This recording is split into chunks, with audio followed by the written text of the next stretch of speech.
Hola chicos, empezamos con historia, vamos a sacar nuestro resumen, ¿de acuerdo? Pero vamos a ir relacionando este resumen con las imágenes que van a ir sucediéndose en este vídeo y los comentarios que voy a ir haciendo. No van en el mismo orden, esa es vuestra labor, relacionarlo. Vamos a comenzar. El título sí es el mismo, el reformismo del siglo XVIII. Van a cambiar bastante las cosas de lo que llevamos visto a lo que vamos a ver. Vamos a ver. Bien, vamos a hacer un repaso de toda la historia. Cuando empezamos en la Edad Moderna, los primeros reyes fueron los reyes católicos, Isabel y Fernando, finalizando el siglo XVI. ¿Os acordáis?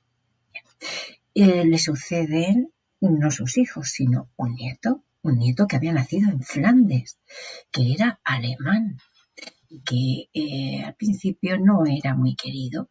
Era el primer Habsburgo, Carlos I. Con él, el imperio se hizo más grande. Era una época de esplendor. Y continuó esa época de esplendor con el reinado de su hijo, Felipe II, aunque ya en la segunda mitad de su gobierno, de su reinado, pues empezó a notarse cierta crisis económica. Ya no llegaba toda la plata y el oro que hasta el momento estaba llegando.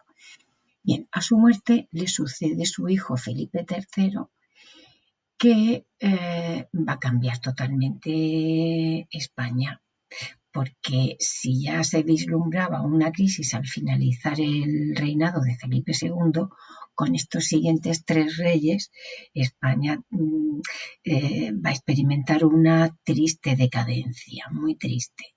Es verdad que estos tres últimos reyes son los llamados Austrias menores, porque los Habsburgo son también llamados Austrias. Los dos primeros eran los Austrias mayores y estos tres son los Austrias menores. Su estilo de gobierno pues dista mucho de lo que sus antecesores habían hecho. Habían delegado a Felipe III y Felipe IV y habían delegado su poder, lo habían dejado en manos de los primeros ministros que se le llamaban validos, que fueron el duque de Lerma y el conde duque de Olivares, respectivamente. Y luego, cuando a su muerte Felipe IV, pues hereda la corona Carlos II. Carlos II, que muere sin descendencia, fue un rey que no pudo tampoco ocuparse del reinado por su estado de salud, que era muy malo. Bueno, ¿qué hizo Carlos II? Pues esto es lo que nos interesa ahora mismo. Aquí va a haber un cambio de dinastía. ¿Cómo llegan los Borbones, que los estáis viendo aquí abajo, en la fila de abajo? La llegada de los Borbones al poder es lo que vamos a ver ahora. Bueno, aquí los tenemos más de cerca, ¿sí? Van a reinar en el siglo XVIII, aunque los que van a destacar por sus reformas son el primero, Felipe V, y el cuarto rey, Carlos III. Bien, este es Carlos II, todavía de la dinastía, el último Austria. Carlos II de Austria murió sin descendencia en 1700 y dejó su corona a Felipe de Anjou, de la dinastía de los Borbones. Felipe de Anjou era su sobrino nieto. Pues su candidatura, la candidatura de Felipe de Anjou, contaba con el apoyo de Castilla y de Francia, pero no de todo el mundo. Este es Felipe de Anjou. Algunos países de Europa y también la corona de Aragón no estaban dispuestos a que Felipe V fuera el nuevo rey, porque temían que Francia y España tuvieran un poder muy por encima del resto de estos países y no les apetecía nada. Así que estaban en contra y en lugar de apoyarle a él, apoyaron a Carlos de Austria. Es el que tenemos a la izquierda. Y aquí surge un enfrentamiento por la corona de España. Vamos a ampliarlo. Este enfrentamiento va a dar origen a una guerra, claro. Este enfrentamiento por la corona de España fue el origen de la Guerra de Sucesión, que acabó en 1714 con la victoria del bando borbónico, es decir, del bando de Felipe V. Bien. Bueno, estos señores están firmando el Tratado de Utrecht. Vamos a ver qué es el Tratado de Utrecht y lo que supone. Pues supone el reconocimiento de Felipe V como rey de España, pero también algunas pérdidas de territorio. La paz se firma con el Tratado de Utrecht en 1713, con la victoria del bando borbónico. Este es Felipe V. Pasamos unos años. Fijaos las modas, cómo se vestían, cómo se peinaban, cómo se arreglaban. Influencia francesa, el barroco. Bueno, se reconoce a Felipe V como rey de España, pero como he dicho antes, tuvo que renunciar a la corona francesa, ya no tenía derechos, aunque era nieto de rey, y además pérdidas de territorio hispánico en Europa, y Gibraltar y Menorca. Esto que veis de colores es lo que hemos perdido. Cede a Gran Bretaña, Gibraltar, Menorca y lo que veis de Gran Bretaña, Irlanda, que hoy día es Irlanda, lo que está coloreado de verde se lo cede a Austria y lo que veis coloreado de doradito a Saboya.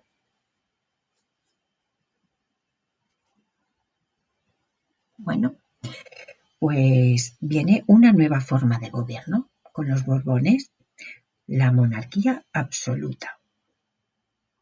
Vamos a ver exactamente qué es. Sí, pues la monarquía absoluta pues significa que Felipe V va a implantar un tipo de gobierno en el que todo el poder se concentra en el rey, por encima de la nobleza, por encima del alto clero, de la iglesia. Ya no se habla de alto clero, sino de la iglesia. Entonces se dice que el poder del rey proviene de Dios y que no tiene que responder ante nadie el rey. Vamos a ver más desmenuzadamente qué significa esto del absolutismo. El rey tenía poder absoluto, nadie más que él. Es decir, hace las leyes, gobierna y hace cumplir la ley, es juez supremo, dirige el ejército, cobra y administra impuestos. Cobra y administra los impuestos. Todo el poder, legislativo, ejecutivo y judicial. Era una monarquía de carácter divino, es decir, la monarquía le viene por designio de Dios. El rey concentra todos los poderes, no rinde cuentas a nadie, los gobernados, el resto de gente que vive en su territorio, son sus súbditos que no gozan de ningún derecho.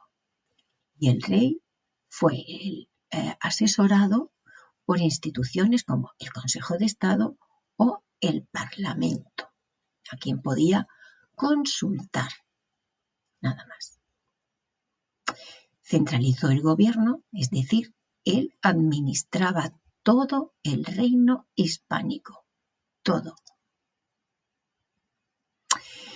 Y firmó los decretos de la nueva planta, y eso supuso el fin del foralismo. Recordad que la corona de Aragón mantenía mantenía sus leyes y sus instituciones y también su idioma. Esto ahora se ha terminado. ¿Por qué? Pues porque de alguna forma les castigó porque no apoyaron su reinado. Entonces la corona de Aragón pierde las leyes y sus instituciones como castigo por haberse opuesto a su reinado. Y así es como queda el mapa de España. Estructura y administra todo el territorio en provincias.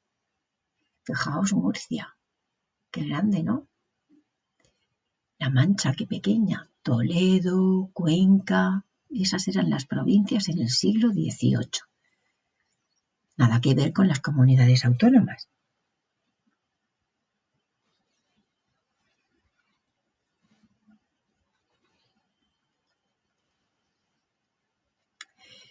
Y bueno, también Felipe V mandó construir un nuevo palacio, el Palacio Real, o también llamado Palacio de Oriente.